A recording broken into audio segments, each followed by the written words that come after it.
ಇವತ್ತು ಸಂಡೇ ಬೇರೆ ಅಲ್ವಾ, ಎಣ್ಣೆ ಹೊಡಿಬೇಕು. ಏನು ಮಾಡೋದು?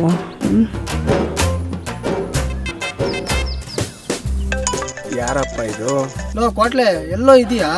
ಏನೋ ಮಗ, ತುಂಬಾ ದಿನ ಆದ್ಮೇಲೆ ಕಾಲ್ ಮಾಡ್ಬಿಟ್ಟಿದ್ಯಾ? ಏನು ಇಲ್ಲ ಕಣೋ, ಏನಾದ್ರೂ ವ್ಯವಸ್ಥೆ ಇದೆಯಾ ಅಂತ.